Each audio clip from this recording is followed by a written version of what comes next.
നവരാത്രി മഹോത്സവത്തിന് ഒരുങ്ങി തിരുവനന്തപുരം പൂജപ്പുര സരസ്വതി ദേവി ക്ഷേത്രം. നാളെ ആരംഭിക്കുന്ന നവരാത്രി മഹോത്സവം 13-നാണ് അവസാനിക്കുന്നത്.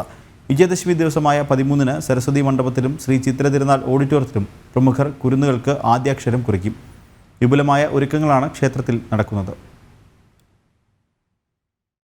തിരുവനന്തപുരം നഗരസഭയുടെ പരിധിയിലുള്ള പൂജപ്പുര സരസ്വതി ക്ഷേത്രത്തിലെ നവരാത്രി സംഗീതോത്സവം പ്രസിദ്ധമാണ്. പൂജപ്പുരയിലെ സരസ്വതി മണ്ഡപത്തിൽ ആദ്യാക്ഷരം കുറിച്ച് അക്ഷരലോകത്തേക്കുള്ള യാത്ര തുടങ്ങാൻ നിരവധി കുരുന്നുകൾ ഇവിടെ എത്താറുമുണ്ട്.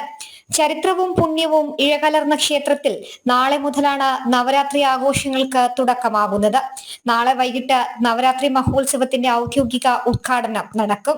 2024 നവരാത്രി ഉത്സവത്തിന്റെ ആരംഭം വ്യാഴാഴ്ച വൈകുന്നേരം 6 മണിക്ക് ബഹുമാനപ്പെട്ട നമ്മുടെ വിദ്യാഭ്യാസ വകുപ്പ് മന്ത്രിയും എംഎൽഎയുമായ ശിവൻകുട്ടി അവർക്കാണ് നിർവഹിക്കുന്നത്. സരസ്വതി ദേവി ക്ഷേത്രത്തിലെ ആദ്യമായി ഒരു വാണിമണി പുരസ്കാരം കൊടുക്കാൻ തീരുമാനിച്ചിട്ടുണ്ട്. അതിൻ്റെ ആദ്യത്തെ പുരസ്കാരം കൊടുക്കുന്നത് KS ചിത്രയ്ക്കാണ്. ബഹുമാനപ്പെട്ട മന്ത്രി കൃത്യം 6 മണിക്ക് തന്നെ ഈ പുരസ്കാരം KS ചിത്രയ്ക്ക് നൽകുന്നതാണ്. അതുപോലെ തന്നെ ആ സമയത്ത് ബഹുമാനപ്പെട്ട മേയർ, ഡെപ്യൂട്ടി മേയർ, പ്രതിപക്ഷ നേതാക്കൾ, അതുപോലെ തന്നെ വിവിധ കൗൺസിലർ, വിവിധ രാഷ്ട്രീയ നേതാക്കന്മാർ, സാംസ്കാരിക നേതാക്കന്മാർ എല്ലാവരും, അതുപോലെ MP എല്ലാവരും അടങ്ങുന്ന വലിയൊരു സദസ്സാണ്.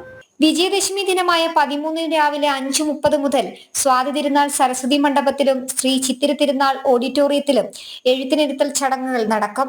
നവരാത്രി കാലത്ത് കന്യാകുമാരി ജില്ലയിലെ തക്കലയിലെ കുമാരകോവിലിൽ നിന്ന് വെള്ളിക്കുതിരയുടെയും മുരുകന്റെയും പ്രതിഷ്ഠ കാവടിയുമായി കൊണ്ടുവന്ന് സരസ്വതി മണ്ഡപത്തിൽ ഇരുത്തി പൂജ ചെയ്യുന്ന ചടങ്ങ് ഇപ്പോഴുമുണ്ടിവിടെ. പൂജാശേഷം പത്മനാഭസ്വാമി ക്ഷേത്രത്തിൽ കൂടി സന്ദർശിച്ചാണ് ഇവർ തിരികെ പോകുന്നത്.